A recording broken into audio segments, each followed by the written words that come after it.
안녕하세요. 저는 자흐랴바 마이야라고 합니다. 오늘은 한국 전쟁 1950-1953에 이야기하겠습니다. So, we start our lesson from grounds for the start of the military conflict. After World War II, Korea, formerly under Japanese rule, was divided and the 38th parallel. The US controlled the South and the Soviet Union controlled the North. This temporary split became permanent with two governments established in 1948. South Korea led by Seung-man and supported by the US, and North Korea led by Kim Il-sung, backed by the Soviet Union and China. The Korean War stemmed from ideological and political tensions. The Soviet Union, China, and North Korea sought to expand communist influence, while the US aimed to prevent it. Let's talk about Seung-man Rhee. It's the first president of South Korea and a Korean independence activist educated in the US, led the Korean Provisional Government in exile from 1990s to 1925. In 1948, he became the first president of South Korea, establishing the First Republic.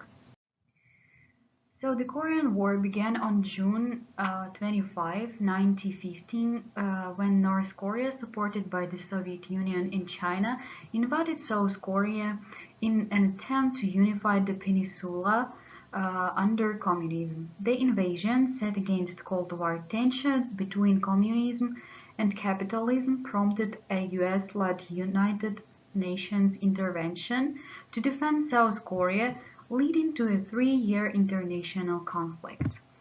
To sum up, the Korea War erupted in 1950 from regional tensions and the global struggle between communism and capitalism, culminating in an armistice that left the peninsula divided and continues to have lasting implications today.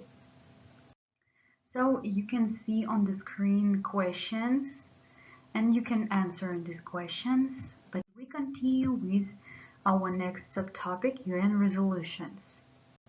The Korean War marked a pivotal Cold War conflict between democracy and communism, leading to the UN's first collective military response to North Korea's invasion of South Korea and establishing its role in global peacekeeping and post-war reconstruction efforts.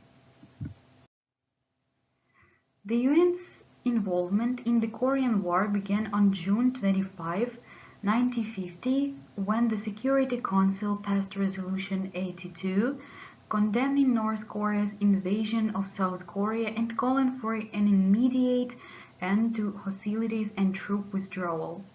The resolution recognized South Korea as the legitimate government and declared the North Korean attack a breach of peace, marking the start of the UN's active role in the conflict. North Korea's defiance resulted in UN Resolution 83 on June 27, which called for military aid to South Korea and led to the formation of a 16-nation coalition, primarily led by the US, to respond to the North Korean invasion, declaring it a breach of peace and demanding a return to the 38th parallel. On July 7, the UN Security Council passed Resolution 84, authorizing the formation of the United Nations Command under General Douglas MacArthur to support South Korea, calling for international military aid led by the US, while urging negotiations to end the war and requiring regular operational updates from the Unified Command. To sum up, the UN's decisions during the Korean War were vital in ensuring South Korea's independence from North Korea, facilitating unified military defense, and establishing reconstruction initiatives, highlighting the UN's evolving role in global peacekeeping and leaving a lasting impact on South Korea's recovery. You also can see the questions after this topic and you can also answer them. So we continue with major battles during the Korean War. The Korean War was a significant conflict that shaped East Asian geopolitics and the Cold War, marked by key battles like Incheon and Busan, which underscored international military strategies and the war's profound human and material costs. Now you can see the timeline of major battles during the Korean War, and we continue with Battle of Osan.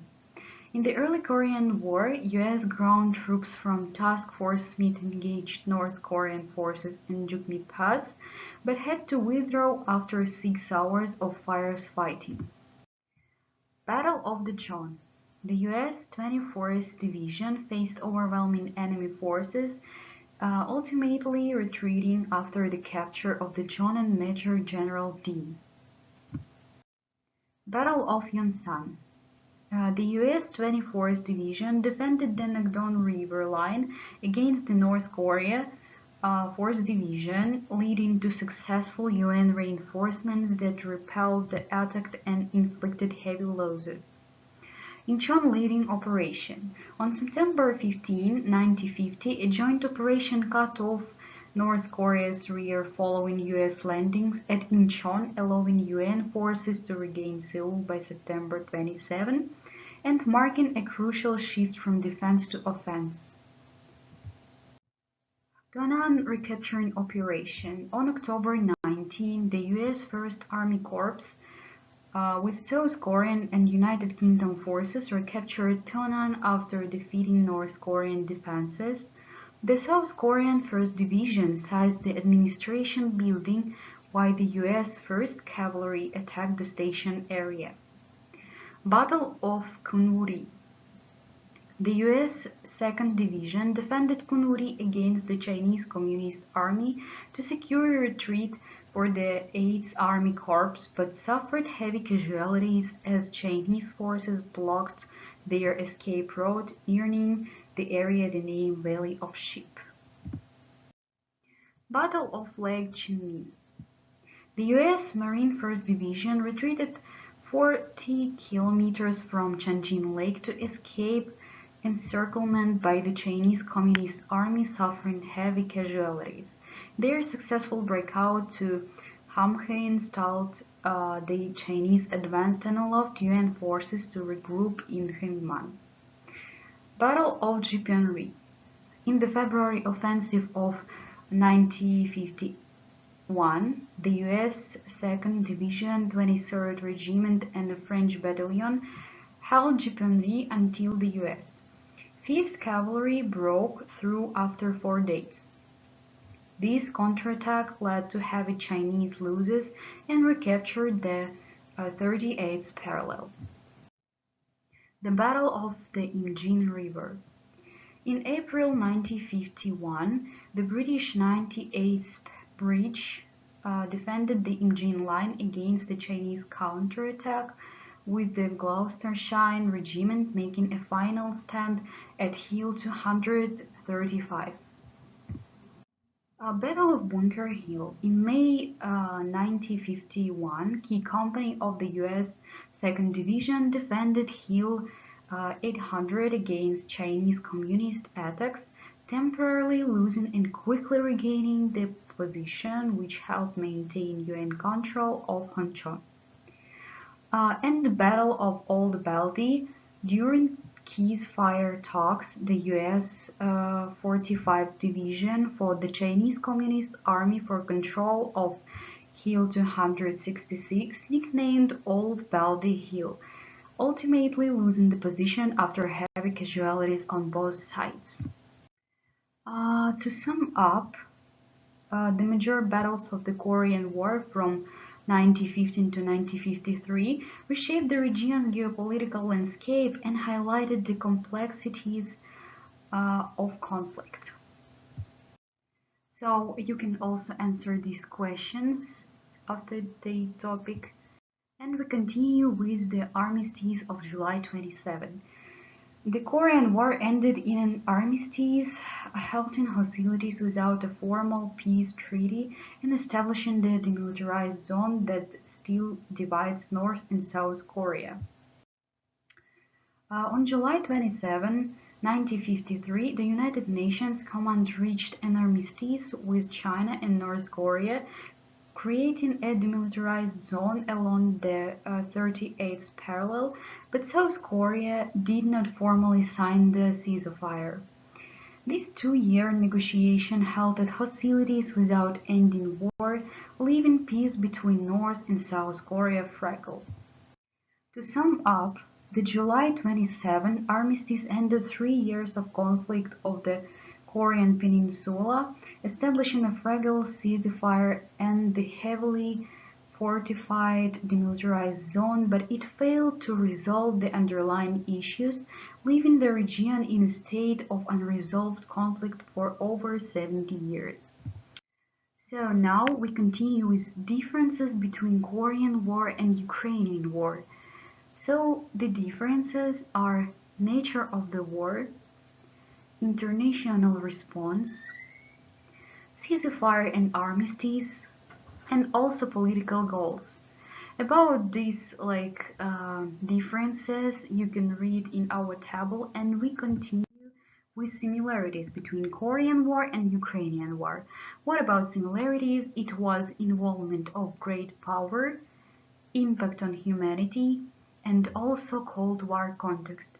The full text of similarities between Korean and Ukrainian War you can read also in our table, and also you can answer these questions after our lesson and do the creative task. So about conclusion of our lesson. In conclusion, I want to say that the Korean War was a crucial conflict driven by the ideological divide at the 38th parallel, with the Communist North and Democratic South clashing from 1950.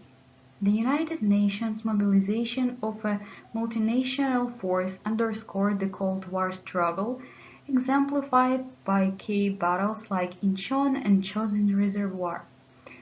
Also, the armistice on July 27, 1943 ended active combat. It left Korea divided and created a lasting stalemate that continues to impact inter-Korean relations and US foreign policy.